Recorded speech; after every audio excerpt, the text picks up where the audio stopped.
and welcome to part 1 of our Mo-Ho-Ho Christmas crochet along. So I'm going to show you all the little different bits and bats that you need to do to make up this beautiful stocking. What we're going to deal with first is how we do these circles here, and then I'm going to give you instructions for how many of those you need to make. So before we start, we need to just do a little bit of thinking. You're going to make 5 of 2 colours and 6 of 1 colour. So that's 5 of 2 colours and 6 of 1 colour if you're using 3 colours. If you're using 2 colours, I have to do some other maths. So I here have used the teal, the ice blue and the red.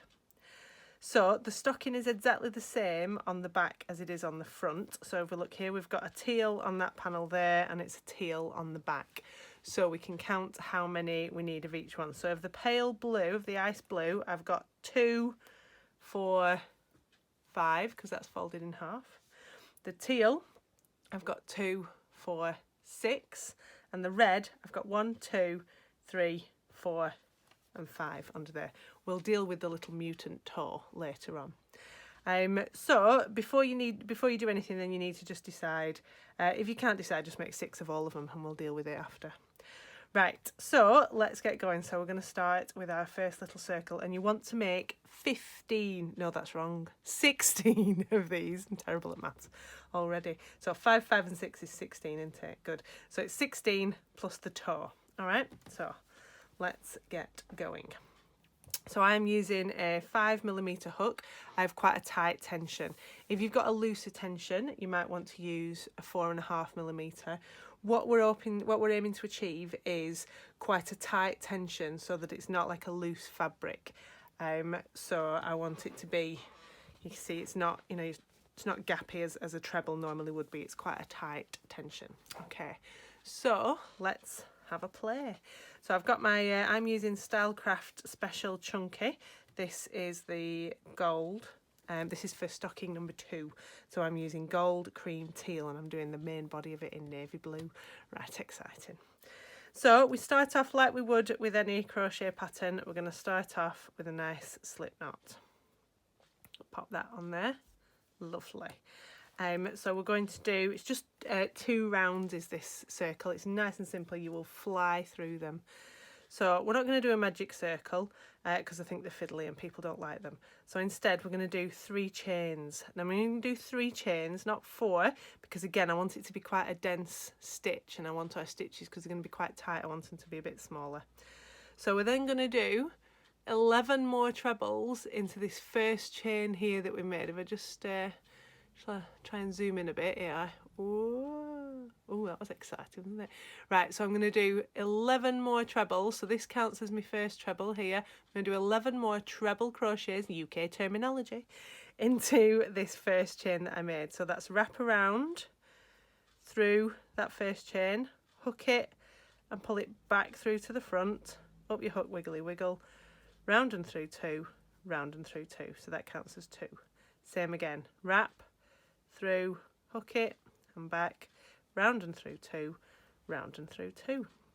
So that's 3. Let's do another one. 4,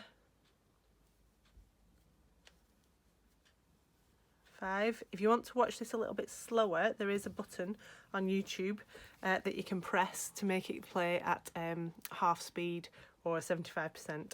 So if you want to see it slow me down a bit, press one of them.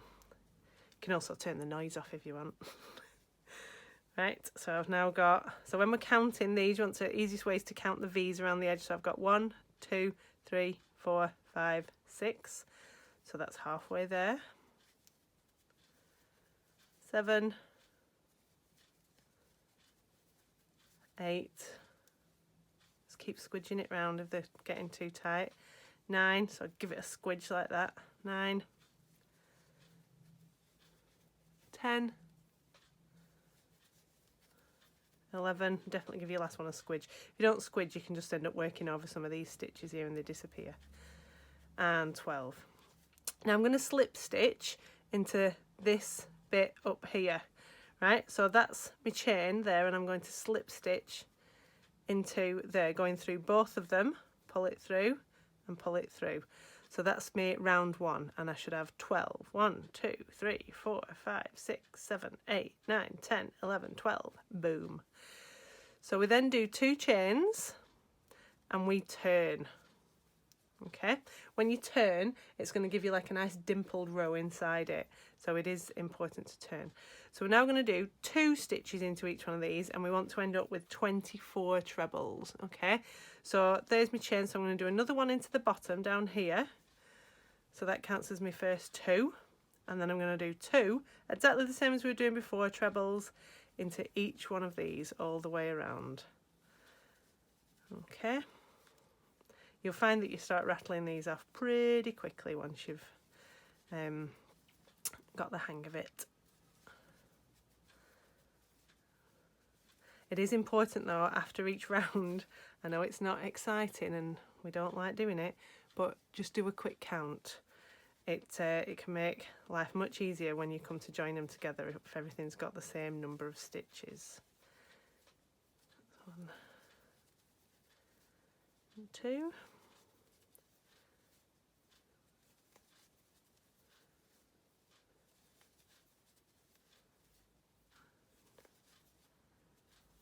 Two.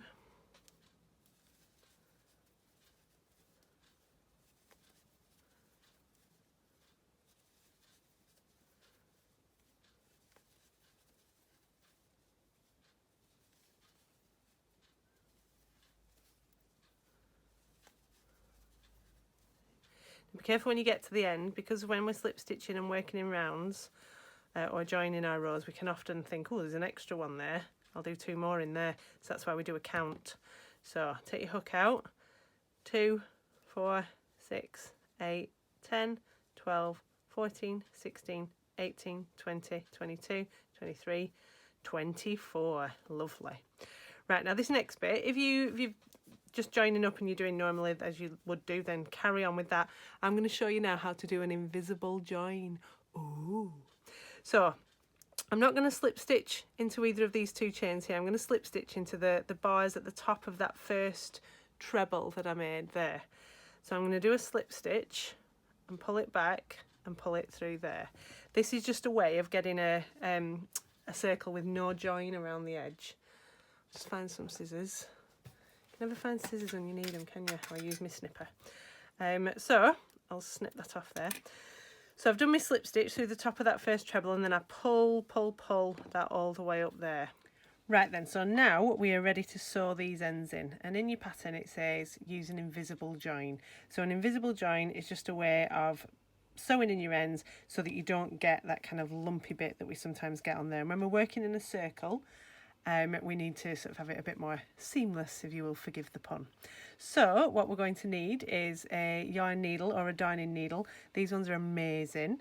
Shameless plug here, you can buy these from the Moho Crafts website, £2.50 for 3. They are so nice and easy to thread, especially when you're using chunky. So we just pass that through there. Now let's zoom in a bit. So this is the stitch that we came out of. This one immediately behind it is the one that we want that to sit on the top of, and then this one over here is where we're going to sew underneath. So we're coming out of this one, missed that one, I'm going to go underneath these 2, underneath both sides of the V, and pull it through so that it sort of pulls it to sit on top of there. And then I'm going to go back into, if you look where your thread came at, where your yarn came out of, it's come out of there, so I'm going to go back down there, but I want to go underneath the bar of that, I want to go underneath the back bar of the stitch that I'm going on top of, and underneath that 3rd bar there. Oh, look at my hands, I need some moisturiser. Too much washing up this weekend. So I'm going to go underneath all of these 3 there, like that, okay? And then we pull it through until you're sort of matching the tension of the other ones along the top, and then you can see that that is quite literally seamless. So what we then do is I'm going to sew my ends in. And I want to sew my ends in. When you're sewing your ends in, it's best to sew them under the 2 sort of legs at the bottom of each stitch. It just gives you a bit more secretive coverage. So I'm going to work my way down through the stitch, just to, oh, my tail's a bit long, isn't it? Just to get down to there, work down to the tails. And then I'm going to go underneath a few this way. So underneath me 2 legs, 2 legs, 2 legs, 2 legs, 2 legs. There, you can see. And around here. We then want to just pick up, you can see these little horizontal bars if you hold it that way. There, I just want to pick up one and I'm going to just go underneath it, just so that when I sew back in the same direction that I've come from, I don't just unsew my stitches. So I've gone through about 4, I'm going to go back through half as many. Pull it to match the tension of your work, give it a little wiggle just to make sure, and get some skizzers and snip it off nice and tight. And then if you give that a little wiggle, it sucks it in. It's disappeared, gone. The one on the other side, we're just going to sew around and around and around in here, which is also, if you've got a bit of a baggy hole, nobody wants a baggy hole, do they? We just sew through those and it'll close up that hole. If only life was so simple. Right, so we're going through, just go around a couple of times and you can get this into a really nice tight hole. Like that, pull it through. You don't need to do this in 2 directions because this is never going to be under enough tension for your ends to work out. Although I don't know what you're doing with your stockings, if you're going to wear it, maybe. I don't know if they're particularly foot shaped. Right, so I'll just do another little bit. I like everything to be a bit like, you know, nuclear bomb proof. So pull that through there, pull it nice and tight and snip it off. There you go. So we can see on that side and on that side. We've got this nice little sort of dimple row in here. This is going to be our front side when we're doing the stocking. Done. So I'm going to need 6 mustard. Look at that. So I need to do 3 more of those.